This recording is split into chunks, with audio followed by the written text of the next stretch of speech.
Welcome back to my vlog. For today's video, I'm gonna share with you on how to convert your Atomy credit card to cash.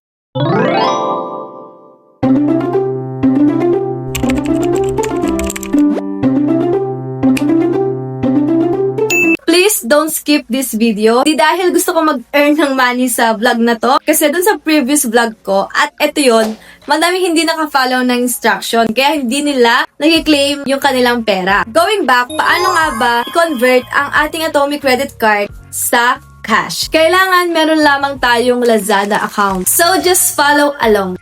Again, makinig tayong mabuti para hindi tayo magkamali. First step ay i-type lamang ang share treat. Tapos, makikita nyo itong share treats. I-click natin yung unang may share treats. Itong 1,090. Scroll down, then click visit store. Click categories. Click GCash. Next, pili ka naman kung magkano amount yung gusto mong ilagay sa GCash mo. So, ako i-click ko yung 8,720. Buy now. Dito, ilalagay nyo lang ang inyong GCash number. Again, siguraduhin nyo po na tama ito kasi pag nagkamali kayo, ay hindi ko alam kung paano nyo siya makiklaim. Pero hassle yon kung i-claim nyo man. So, siguraduhin yung tama kasi baka ma-redeem ng iba. Then, after that, pinutin mo yung confirm. Punta na kayo sa select payment method at papasok na nga dito yung credit/debit card. Ito na po yung number ng card ninyo sa Atomy. At makikita niyo yun sa likod, yung 16 digits at saka yung CVV na 3 digits. Pag okay na ang lahat, click place order sa may ilalim. Ilagay ang 3 digits CVV. Then, click pay now. Usually, guys, real time siya. Kasi napansin ko na pagkagawa ko to, agad siya makikredit. So, ayan, nakikita nyo, nag-message siya kaagad, diba? Real time po talaga to.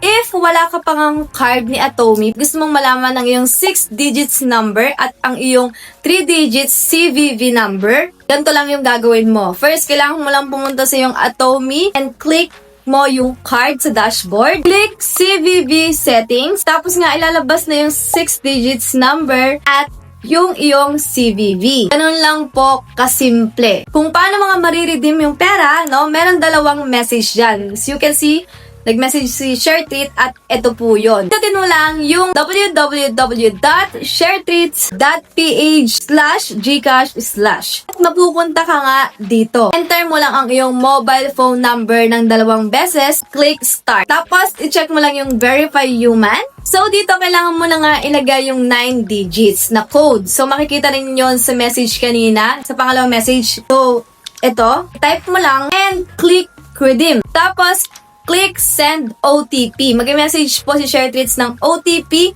na ilalagay nyo dyan at papasok na nga ito sa inyong GCash account. Click verify to redeem. At ito na nga, success, no?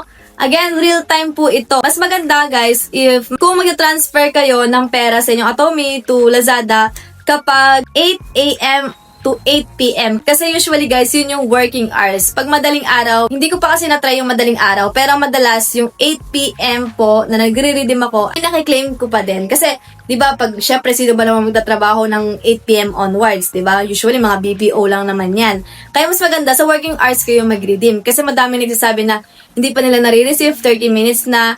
Pero sa case ko, nakita nyo naman na real time talaga. Pagka, na-credit na siya dun sa Atomy mo, ay pwede mo na siya agad ma-redeem. At nakita nyo nga kanina na 8,720 po yung gusto kong i-cash out sa GCash. Pero ang papasok lang po ay 8,000 pesos. Though malaki po yung kanilang service fee, at least 100% working po ito at sobrang legit na maka-cash out mo nga itong si Atomy. Depende pa rin yan ha. Kung 1,000 pesos, alam ko 1,090. So 90 pesos po yung service fee nila. So, ayun lang guys. Sana naka-follow kayo para hindi po kayo magtaka ba't hindi kayo nakaka-receive, ganyan. Magkaiba po si giveaway at saka po si ShareTreats. Kasi usually guys, pag tinatype nyo po si ShareTreats sa Lazada, ang lumalabas po is si giveaway tsaka si ShareTreats. So, careful na lang po doon. Thank you for watching. Kung nakaabot ka dito, sundan mo lang at Totoo, promise. Legit po ito. Goodbye! God bless us all!